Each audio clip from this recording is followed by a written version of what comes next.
Welcome to the Hope Ignited podcast sports episode. Yes, sports. We like sports around here. It's literally my greatest dream episode ever of all time.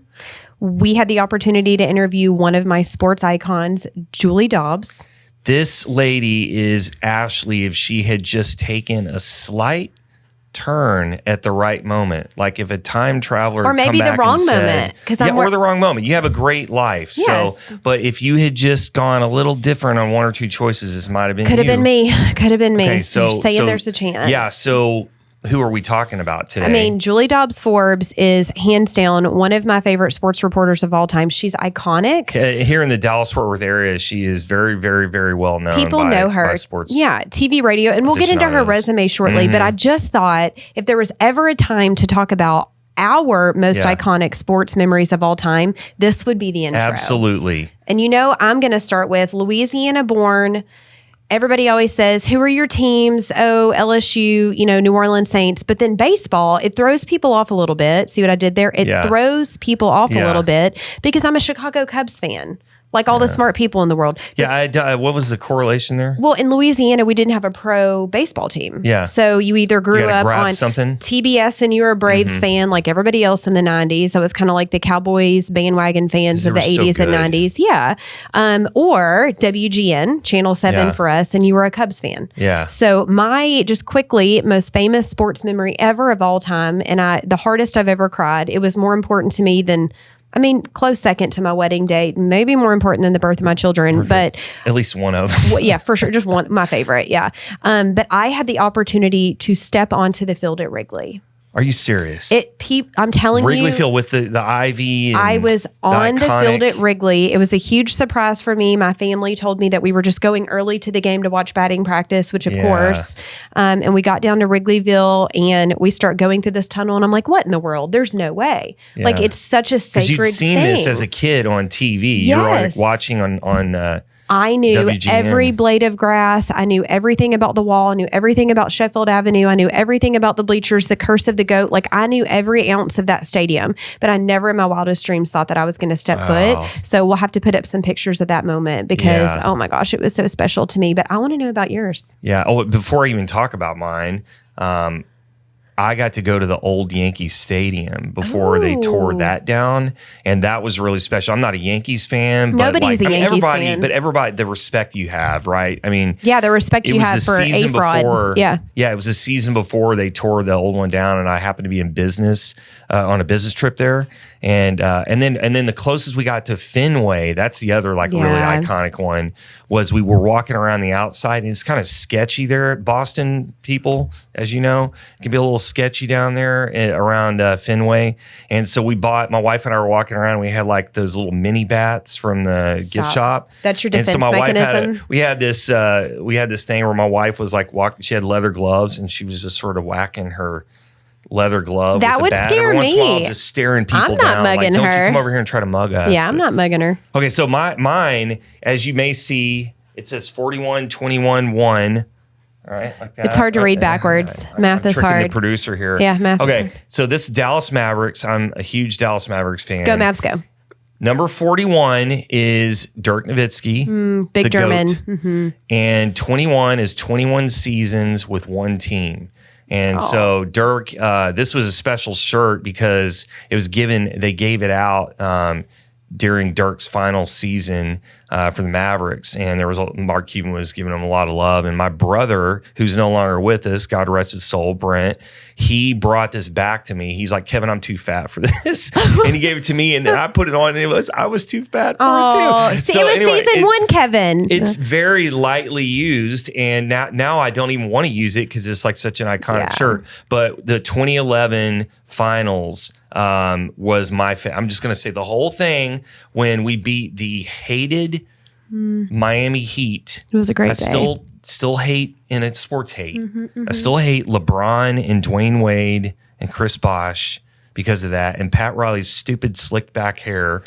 They were my nemesis in 2006 when they beat us. But anyway, that was so special watching them. It felt like the Rebels beating the Empire in Star Wars. No, I get it. Fun fact, I was working for the organization then. Oh. It was a great time to be working for them. It was speaking iconic. of working for basketball organizations, I have to imagine that this has something to do with that. You may see her Dallas Wings. Segue. During that same season of life, so fast forward to 2016, it was the inaugural season of the Dallas Wings WNBA coming to Texas. Yeah.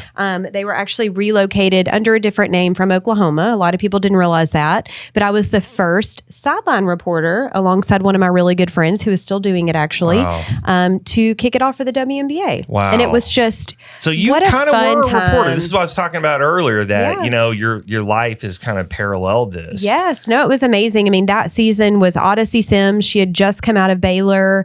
We got to play Brittany Griner. That was huge. This, of course, was before all the chaotic things that happened with Brittany over the years. But we had an amazing team that season. They have sold out their season tickets this year. Yeah. What a time for women in sports. Yeah. But I love that it's trickling down to the teams that don't just have these huge notable figures like Caitlin Clark, but thanks to the Caitlin Clarks of the world and Nebraska volleyball and, of course, the KPMG Women's Championship. Right. Women in sports, it's a vibe. But speaking of women in sports, we have to get back to Julie. Okay. It was, I'm just going to read 15 plus years in DFW sports TV and radio. Yeah. The Ticket. You guys heard her on The Ticket. You've heard her on some really iconic stations.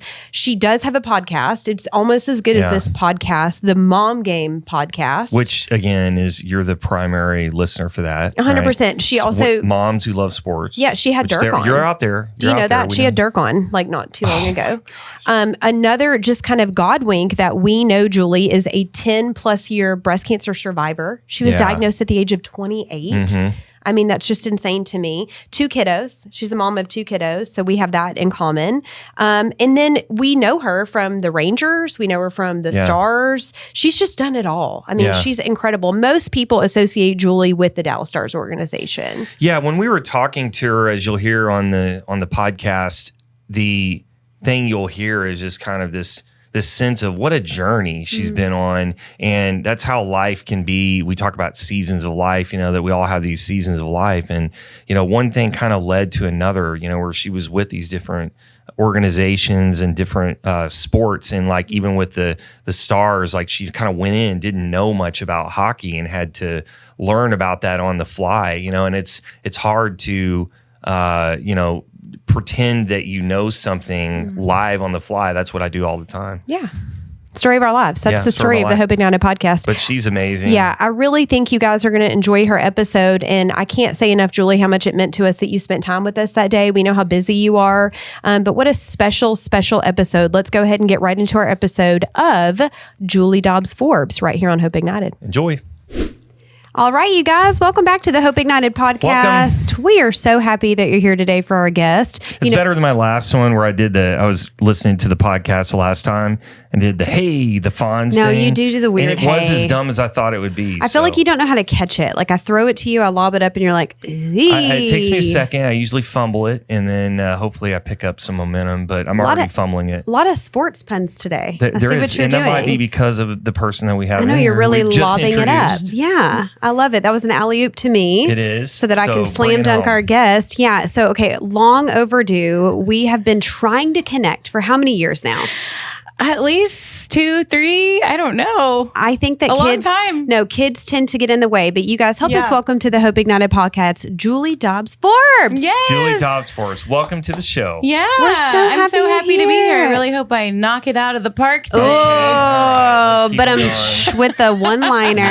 I love that. Swinging for fences already. You're well, you got to hear a lot about Julie in our intro, but 15 plus years in this industry, which is wild to me because you're 21. Which is hard to believe, but I am. Oh, okay, sure. What's going to happen are people are going to watch this now, and let's remind everybody, for people that are listening, make sure that you go follow Julie. What are your social channels? Your personal? At Julie Ann Dobbs on Twitter or X or whatever we call it. Yeah. Jules Dobbs on Instagram, and was probably Yeah, the that's main good. But ones. for people that are watching on YouTube, which is Yeah. probably the bulk of our people, they're going to look at you and say, she looks so familiar. I think I know Yeah. her. Uh-huh. So let's take it back to the early days. Really, Sure. where did you start kind of your broadcasting, all the sideline reporting, which is funny because we've both done this in our career. People think that you just stand in front of the camera and you start talking. It's a lot more than that. But Yeah, take it's us a lot back. more than that.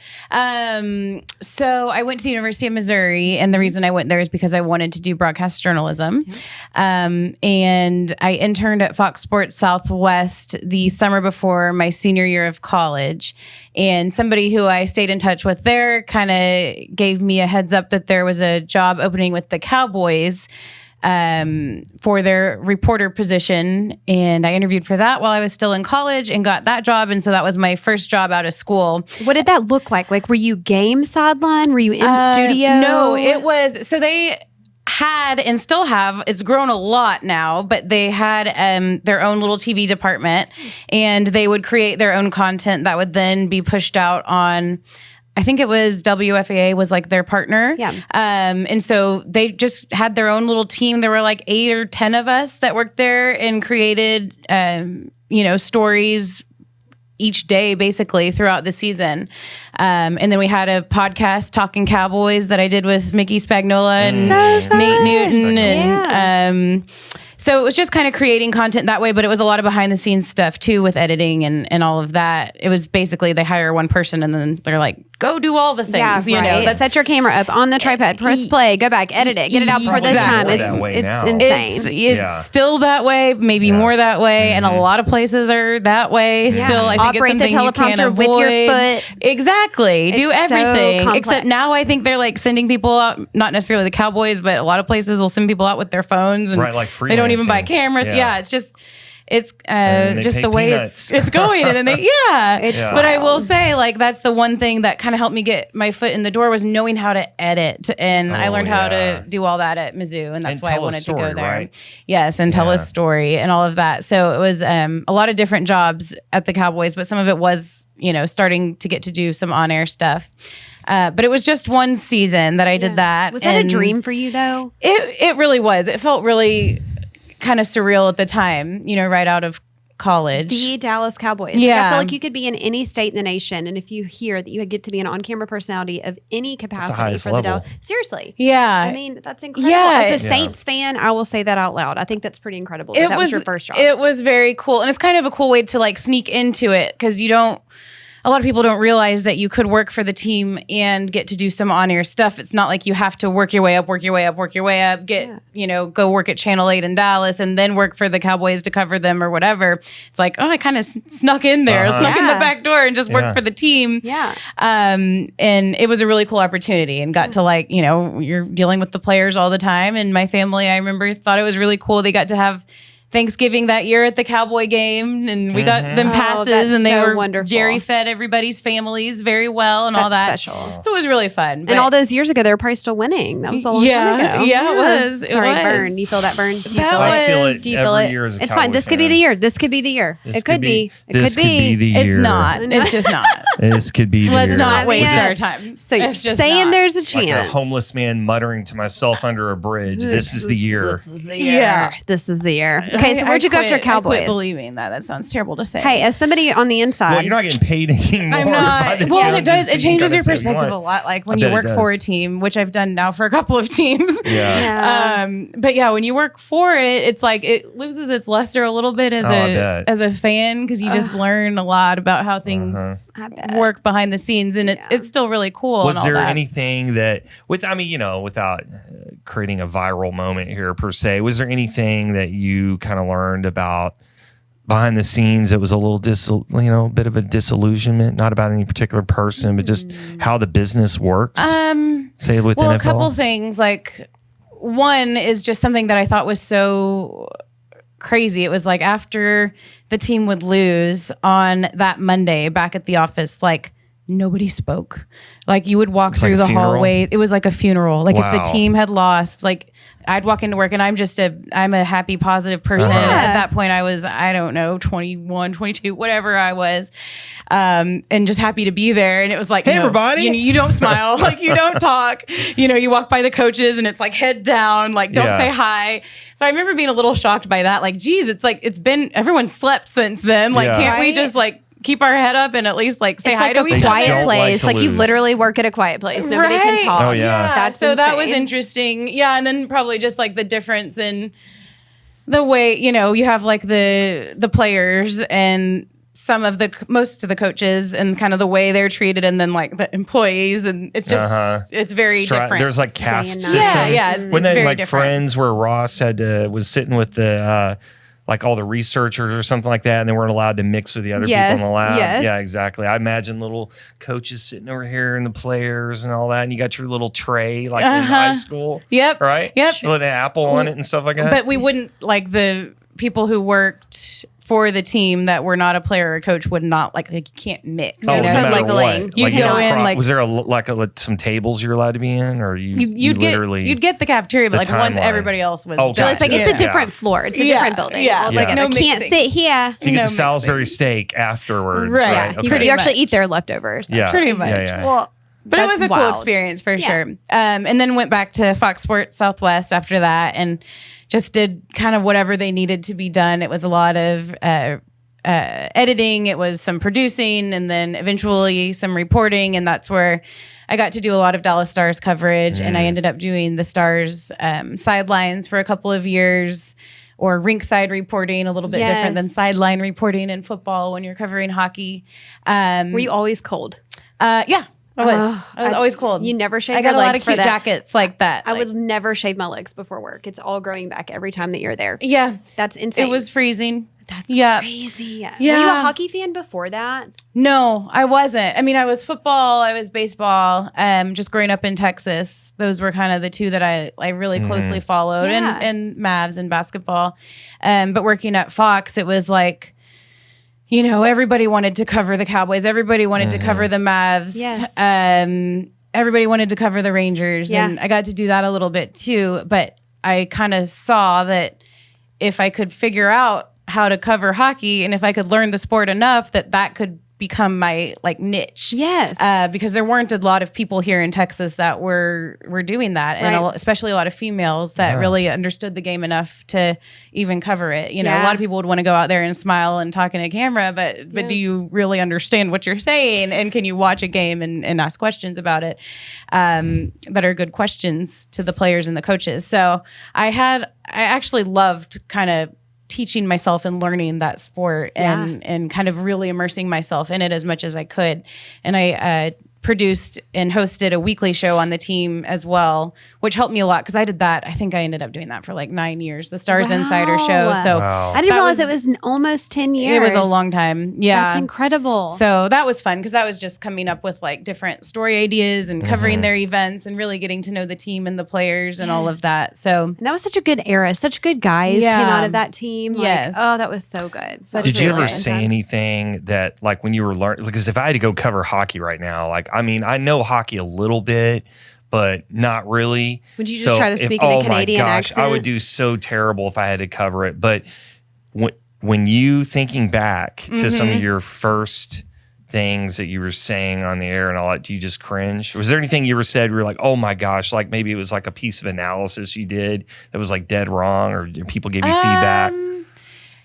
I mean, I remember just kind of initially trying to like familiarize myself with the terms You just kinda kept and it like simple at power first. play. And I remember like, so when I first started covering them, trying to come up with different story ideas. And so like the line combinations in hockey are a big deal. And to me, I was like, this is so interesting. Like, how do you decide how to put which players together, right? So like, I'm going to do a story on it. And I like did this whole thing. And I think it turned out pretty interesting, but it's pretty like novice. Like it's pretty elementary to go ask a head coach. Like I think it was Lindy Ruff at the time, maybe like, so tell me why why do you do these lines? You know? Yeah. But I still did it. And I like to think I still probably was able to There's an audience dig for that. into something. I'm that audience. Yeah. No, Right. I yeah, mean, like dig into like why they do Yes. that and why you need people's skills on the ice and kind of off the ice to combine to where they'll work together as a 3-man group or whatever. Yeah. And then we did some really cool stuff on like line changes and behind the scenes, like why that or how that works. And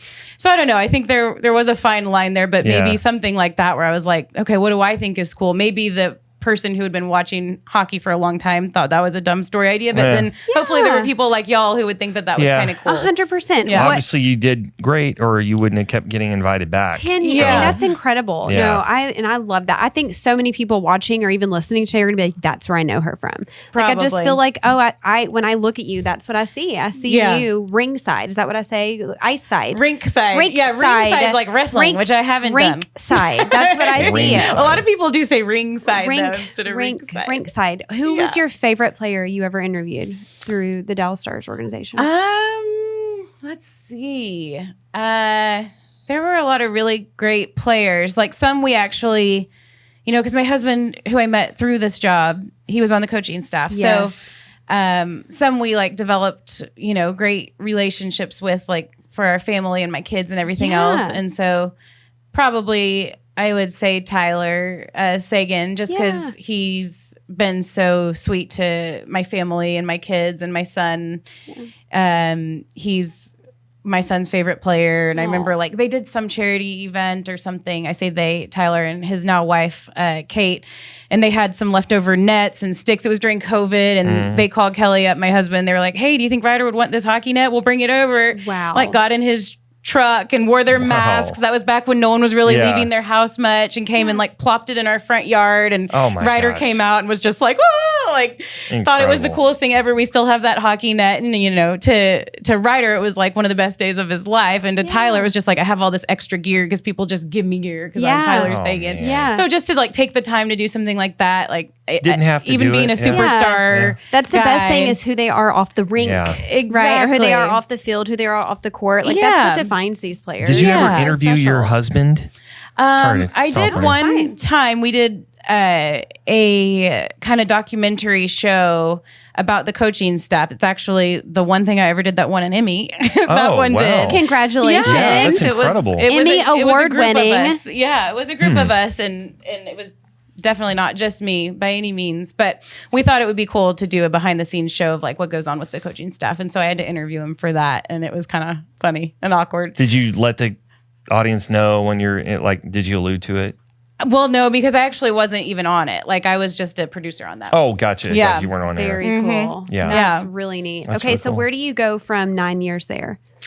So I was at Fox Sports Southwest for a long time and did the rinkside stuff and did the Stars Insider show. And then I switched to radio after that. They got a new boss over at Fox and they were changing some things around, and it kind of just seemed like a good time to try something new and to make a switch. So at that point, I called over some of my friends who were over at the Ticket and asked if they had any openings or maybe if I could hop over there. I always thought radio seemed fun, and was able to eventually work my way into a full-time role with the Ticket. We have to tell this story though. This is Which my one? favorite. When you interviewed, and were you pregnant with Ryder at that time? I was pregnant with Anna at that time. You have to tell that story. It's wild because, right? Wasn't it like the day before? Yes. Okay, you take us back. So you go in for the interview. Yes. And you're all of 9 months pregnant. Yes. How do you make the decision? Like, I'm not getting out of bed eating ice cream at 9 months pregnant,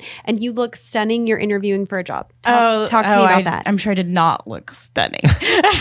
You looked beautiful. I've seen photos. Very You looked sweet. beautiful. I was, about to pop at that point. And I had been part-time, just kind of doing some weekend stuff there. And then after my friend TC left, his job opened up. So it was weekday 10 to 3 tickers. And I didn't really think that was going to be happening at that point. But I was like, okay, well, I still don't have anything else full-time. I'll go interview for this job. And the way the timing worked out, like, Kat, who was my boss there, was like, okay, can you come in on this day? And I was like, yeah, I'll be there. She'll probably let you know that I'm supposed to have my baby the next day because I was going to be induced. We had it on the calendar. I was like, I'm, going to be 9 months pregnant. And to his credit, he wasn't freaked out by that at all. And I went in. a water bucket the whole time just in case. You're like, I'm just going to straddle this bucket for the whole interview. Yeah. That's wild. But as someone who's had babies, it's like you need a distraction at that point. Otherwise, you're just sitting there like thinking about how miserable you feel and baby stressing about 2, if you're ready and taking care of that other one that's running around. But the level of confidence with baby number 2, 100% I'm going on that interview. Yeah, 100%. exactly. The first one, maybe not. Right. The first you're one, not so sure. And then you're like, it never comes out. Like, force it out of me. Get it out of me. It's fine. Exactly. That's so funny. Yeah. Yeah. So went in and interviewed the day before I had her and got the job. So we had, I had a few weeks, maybe 6 weeks, I think, before I started, and then started there at the Ticket and worked there for 3 years, I guess, and had a great time. Like, met so many wonderful people and had so many great experiences. Yeah. You had to scrap it up with a lot of really feisty personalities. Yeah. I mean, obviously radio personalities, but just for the audience, it's not from Dallas, Fort Worth. The Ticket is a nationally famous sports radio and talk radio channel, and they're in particular famous for their ability to kind of break outside of just sports and talk about topics, so pop culture and whatever else. So the people that they attract are pretty funny, and it's not afraid to an ruffle intense feathers. personality. Yeah. One of your coworkers, I saw this line and I thought this was hilarious. They called you Dan McDowell, who you've known for a long time, said you were a sniper lying in the weeds waiting to strike with your one-liners. Did you ever hear him say that? Yeah. We What need a like the great Michael thing to Scott be Valley said. meme. Yeah, Yep. like you correct. Did you sir. have to build is that correct. reputation early on? Like, how did you kind of come in and plant your flag in the ground with all those crazy guys? Oh man, I think it helped that I don't know. I think I wasn't like super intimidated by them for whatever reason. Well, you had spent all that time in sports. I Like had- that toughens you up. You're around the guys. like in the it's- locker rooms. Yeah. I don't know. You're their peer. Like you're not a girl in a room of guys. Right. Like, And it wasn't my first media job either. Yeah. Like I'd been in the industry for a while. And with Dan, like I love him to death. Like we're still working together now, which I'll tell you all about if we get there. But I could just tell, that he was actually a great guy that kind of put on this like radio persona a bit. Yeah. So I wasn't afraid Everybody to hams it up a little bit. like I whatever wasn't the afraid to personality like, whatever is on the air is essentially just like acting. It's just on the air. Yeah. And I could tell that that's kind of how he rolled. So I wasn't afraid to do the same. And I think just through doing that, that's how I kind of was able to establish myself there. And they realized like, okay, she can hang, like she can play, she can play this game with us. And we would go back and forth. And yeah, it was a lot of fun working with all of them. They're all a bunch of goobers. Yeah. so 3 years. That's a very nice term for them. 3 years at the Ticket, and then what happened? Yeah. So at that point, Ryder, my oldest, was getting ready to start kindergarten. So things change a bit. Their school gets out early and there's all kinds of after school stuff. And Were you ever the room mom? no, Most I interesting haven't decision been I the ever room made. mom because you were okay. Yeah. I mean, I wasn't able to like this year might be the first year I would technically be even able to. Yeah, a lot of laminating. I can help you with the laminating. Yeah, I'm just not really good room mom material. But I did want to be a little more present for all of that. Yeah. Our school is like a very parent involved school. And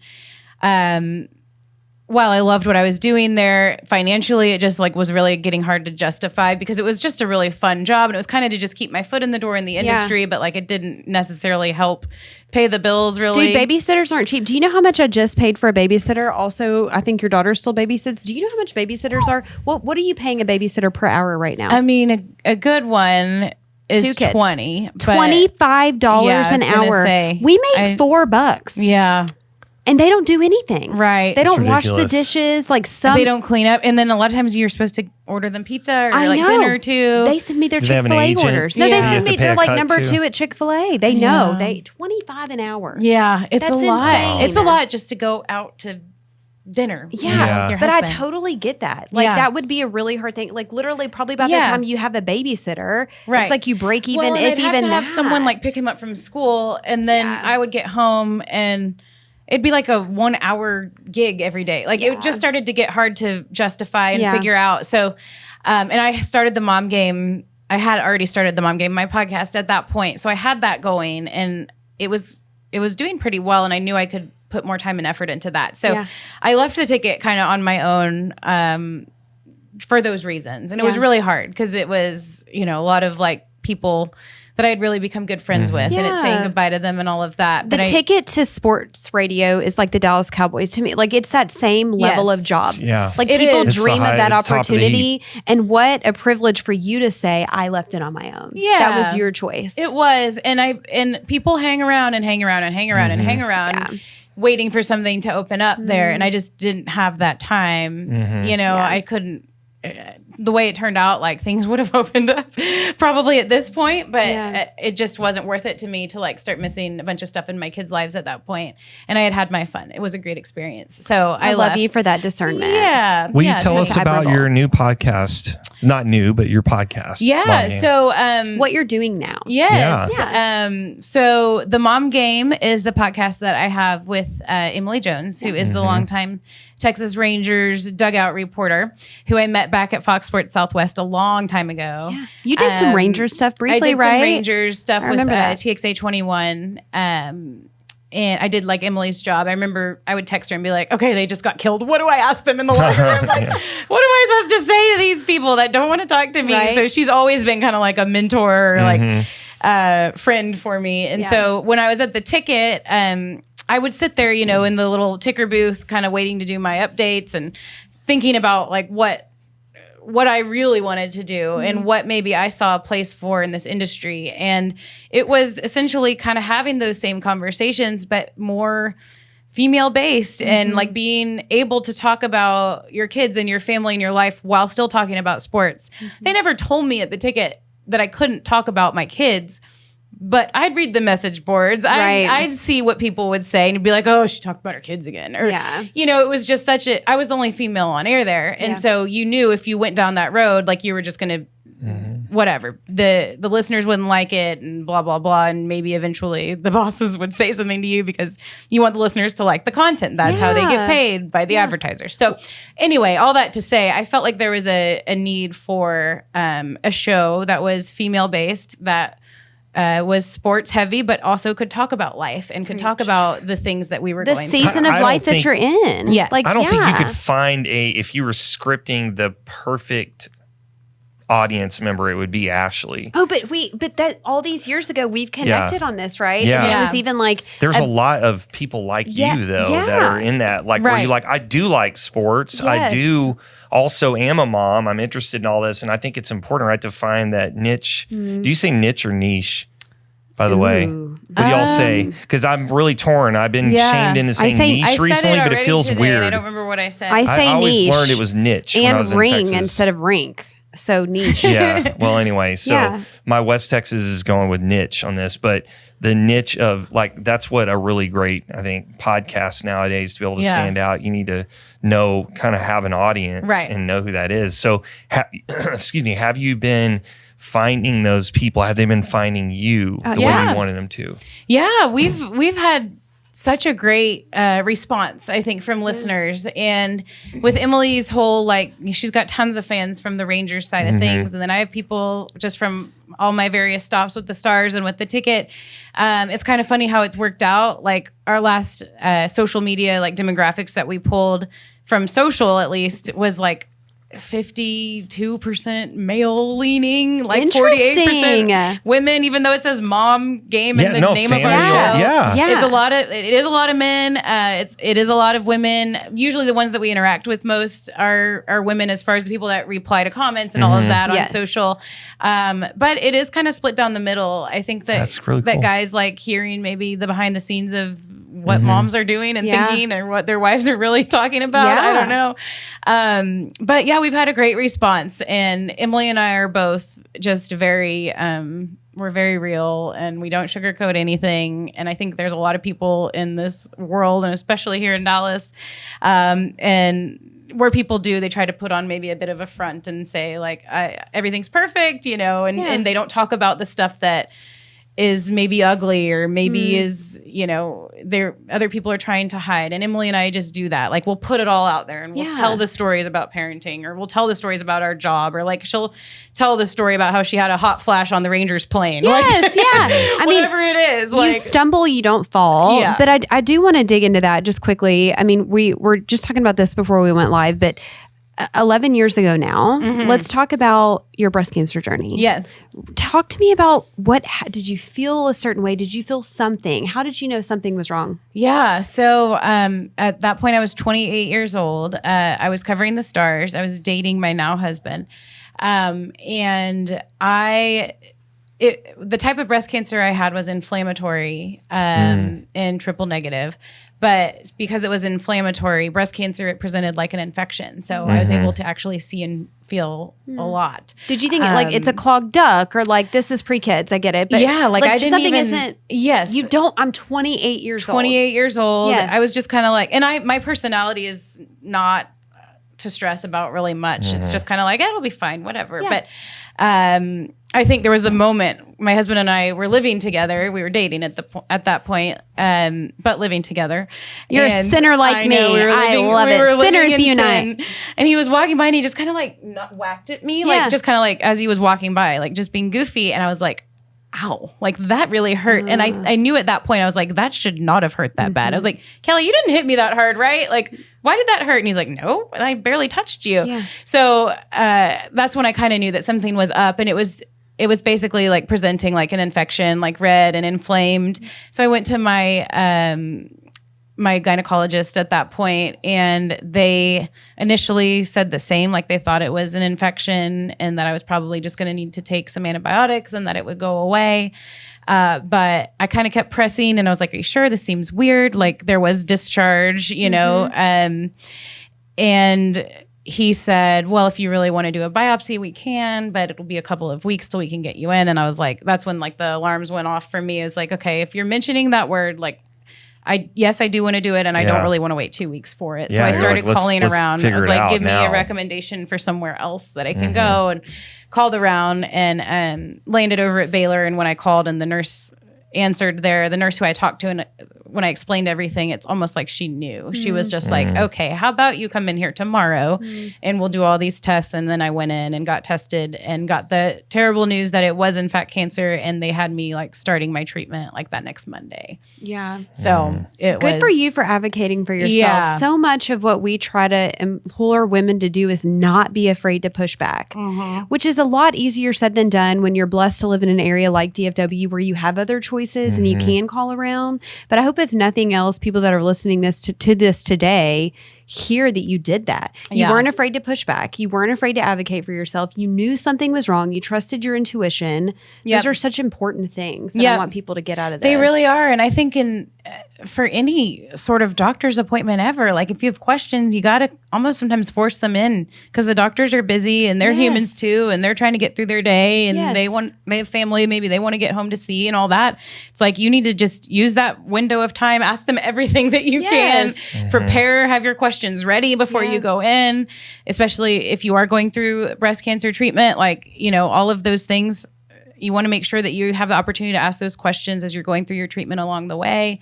But yeah, I knew that something wasn't right at that point. And I also, I try to implore people now that are younger to be on the lookout, because a lot of times you'll hear, 40 or whatever, start getting your mammograms. I'm like, I was 28. Right. And I just keep hearing about more and more young in a people. unique way. Actually, I mean, inflammatory breast cancer is no joke. And it's one that does disproportionately affects younger women more than more traditional breast cancer diagnosis. And it is a very aggressive, so, it almost always leads to taking chemo. One of the questions I had written down was when I was looking at this window of time when it's happening. This is in October 2013, I guess. And that was during the 13-14, and you were ringside reporter.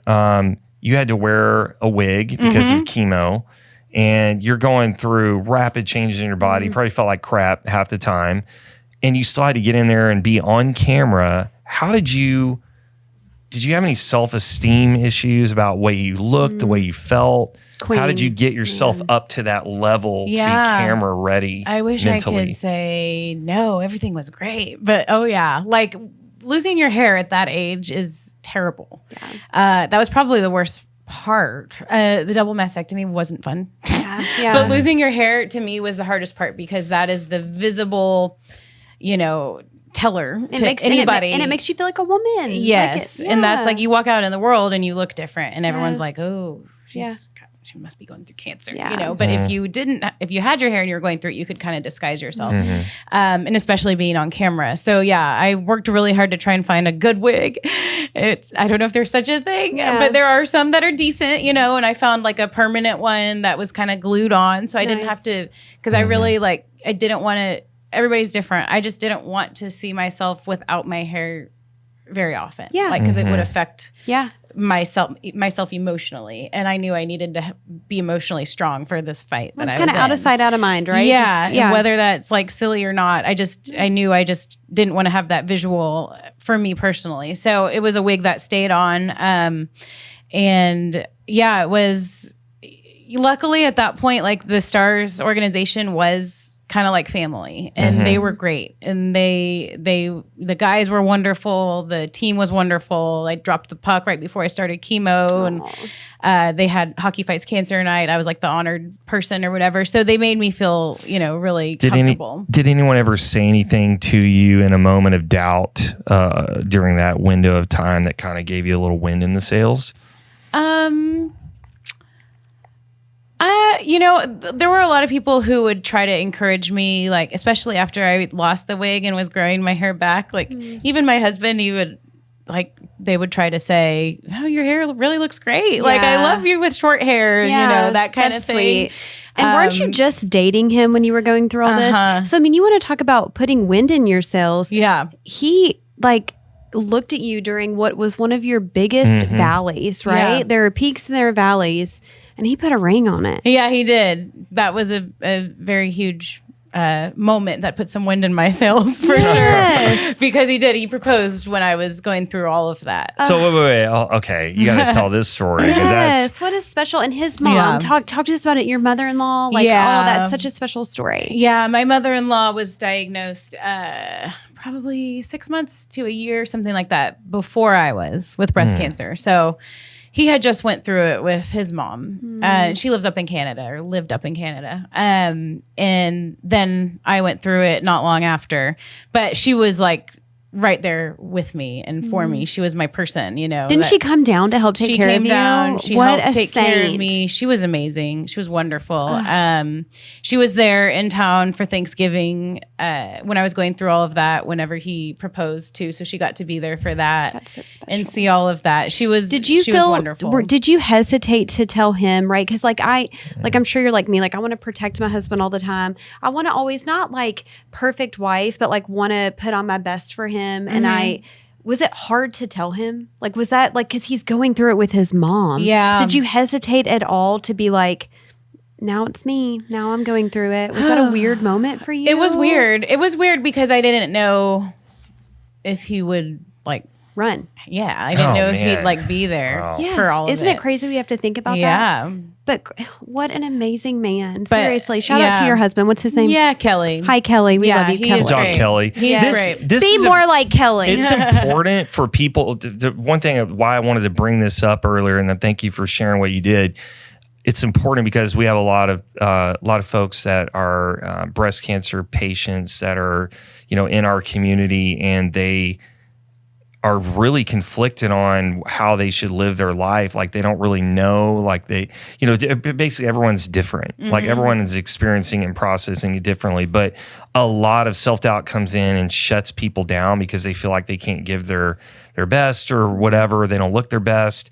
And I think I love your story, and it's very inspirational because it's like, look, here's a person who had to literally get up there on camera with a wig that she wasn't fully confident in, and she just had to go for it. And you did it, and that was amazing. And then Kelly, your husband, unbelievable that he's sticking through. And so I think both of these stories should really give people hope. Yeah. Because it's like you can be told from 1 minute you think you had everything going, and then it can all be ripped away from you. And I'm sure those moments where you're like, oh no, my boyfriend is going to leave me.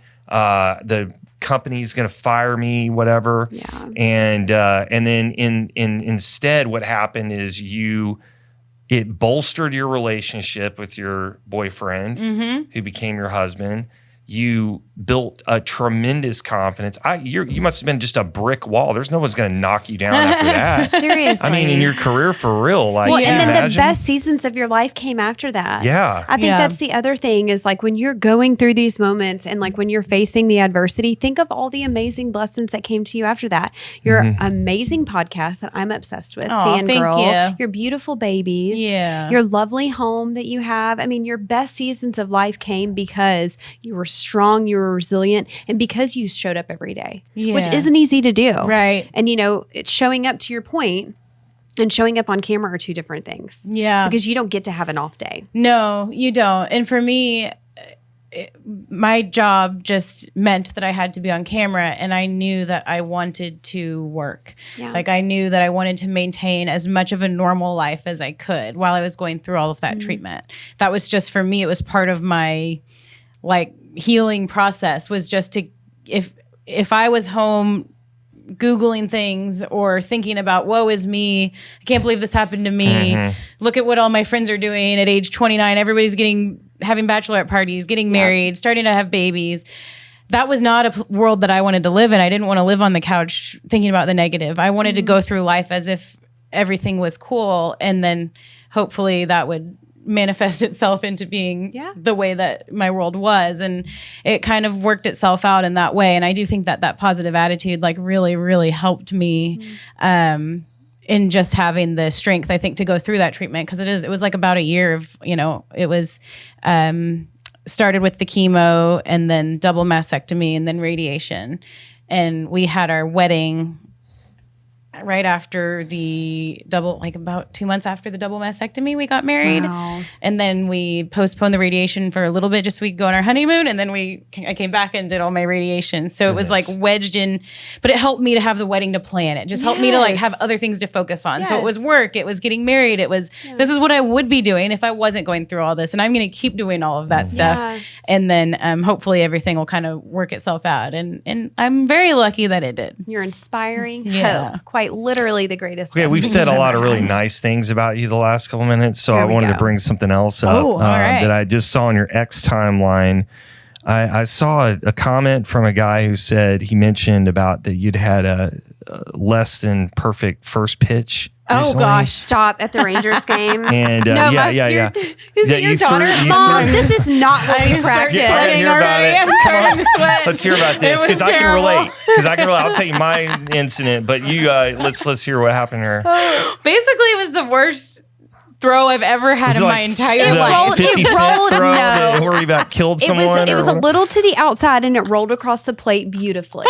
You're very sweet. It was a very pretty roll. Did it go across the plate? On my first pitch. It rolled. It rolled. In the dirt near the plate. Yeah. In the vicinity of near the the plate. plate. Now It's we're fine. near the plate. It's fine. so embarrassing. We have to show the video though. But you said, insert the video here because it's a really we're good gonna video. put We it can up laugh. somehow. We can laugh about Okay, it. so you said, but your reply was funny. You said in warm-ups you were throwing some heaters. I was. Is that true? Yes. And then you're like, what the heck? Yes, it's so weird. I mean, I practiced. So I did the first pitch, I don't know, a few weeks ago. For the breast the cancer Rangers game, right? Yeah, Yes, at the representing. Rangers game. For breast cancer night or whatever it was. And I practiced a couple of times with my husband out in our yard, and it was like, he was like, yeah, you're good, Jules. You're Like, good. we don't even need to practice. I was trying not His to amp hands myself on fire. up He's too like, much. slow it down, honey. Don't Nothing, do it so nothing. hard. It's just like we're throwing in the backyard. Rookie of the every time freaking or year. something. That's over my here. whole Yeah. deal. Like even with the breast cancer story, it was like I don't want to think about it too much. I don't want to Yeah. get too amped up. I'm just going to be normal. I know I can I'm do good this. at performing under pressure. Yes. Yeah. Right. This Yeah. is nothing. I can throw the ball. I've done this a million times. So we did it a couple times that week leading up to it. And then we went to the Ranger game. We got there super early. We watched batting practice, even though the Rangers had already finished batting practice. So we just stood there for a while. And I think at that point I started to get a little bit too more much time. amped up. And it was the World Series replica ring night. Of course it was. Of course it was I think it was Corey Seager's ring night or whatever. So tons of people were there early. yeah. George W. Bush was there. George W. Bush was there. Probably. And Emily came up and told me right before, she's like, don't stress, but W's here. Stop. And the place was like And packed. he judges that kind of stuff too. Oh, I bet. He probably said something to Laura. He's probably like, she just cooked it into the Gosh, dirt. now I feel worse. He I judged forgot you with that those he was little there. beady eyes. Am I He'd right? use those Oh beady my eyes to God. judge he you. let you have it. Yes, Yeah. and Mike Reiner, who I was doing the show with at the time. The ticket guys. Oh, no. He and I were on the speakeasy together at the Freak. Like, he was front and center, and he's done this before. He threw out the first pitch a long time ago. Everybody was there, but I was like, it's fine. And so I practiced in the tunnel right before, was still throwing fine. that, I was saw like, that. I was like, we're good. And then went out there and walked out to the mound, heard Chuck Morgan say my name, and he kind of starts like quickly touching on a few things. And he's like, breast cancer survivor. And he mentioned inflammatory breast cancer, now host of the Mom Game podcast. And I had this like moment where I just quickly, like, everything flashed through. It was like breast cancer, like all of my different jobs and all these things. And like all of a sudden I just kind of went numb, and then the lights were on, and then all the people were cheering, which was so nice of them because they didn't even know me, I'm sure. And it was like, I just went numb, and my arm turned into like And your arm T-Rex went numb? arm.